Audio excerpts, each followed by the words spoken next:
সিংহ ও বিড়াল মাসির গল্প। অনেক বছর আগে এক ঘন জঙ্গলে এক চতুর ও বিদুষী বিড়াল বাস করত। তার নাম ছিল রাইনো।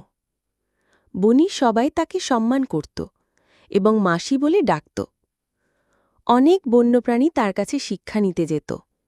কেউ জীবন বাঁচানোর কৌশল শিখত, কেউ আত্মরক্ষা, কেউ আবার একান্ত পরামর্শ চাইত। একদিন এক যুবক সিংহ এসে হাজির হল বিড়াল মাসির কাছে। সে বলল, বিড়াল মাসি, আমি আপনার কাছে শিক্ষানবিশ হতে চাই। আপনি যা জানেন সব আমাকে শেখান, যেন আমি ভবিষ্যতে জঙ্গলে নির্বিঘ্নে বাঁচতে পারি।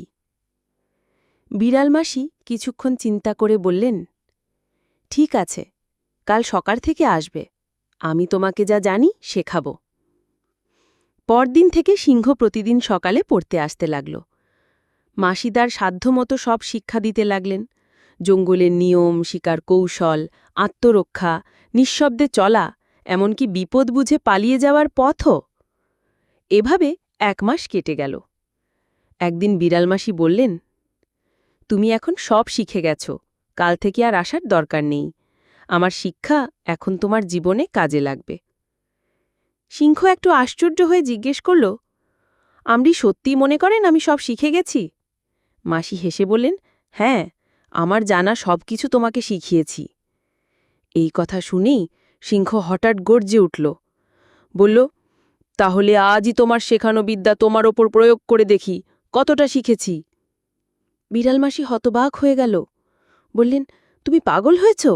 আমি তোমার গুরু, আমি তোমাকে শেখালাম, আর তুমি আমাকে আঘাত করতে চাও? কিন্তু সিংহ কিচ্ছু শুনল না। সে তেড়ে এলো বিড়াল মাসির দিকে। বিড়াল মাসি প্রাণপণে দৌড়াতে লাগলেন, আর কোনো উপায় না দেখে এক লাফে একটা উঁচু গাছে উঠে পড়লেন।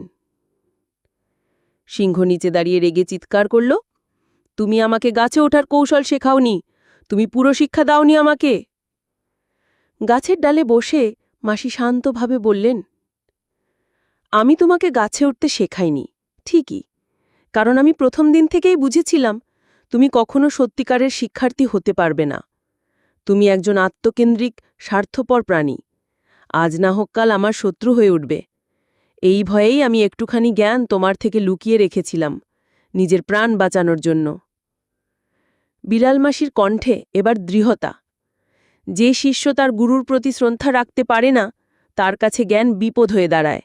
যাও এখান থেকে, আর কখনো আমার সামনে এসো না। সিংহ হতবাক, রাগে ফুঁসতে লাগল, কিন্তু কিছুই করতে পারল না। বিড়াল ছিল গাছের ওপর, সে ছিল মাটিতে। শেষমেশ সে গর্জন করতে করতে চলে গেল।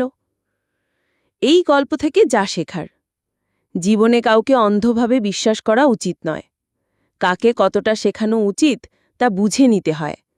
আর একজন প্রকৃত শিক্ষার্থী বা শিষ্য কখনোই তার গুরুকে আঘাত করতে পারে না। সতর্কতাই বুদ্ধিমানের প্রথম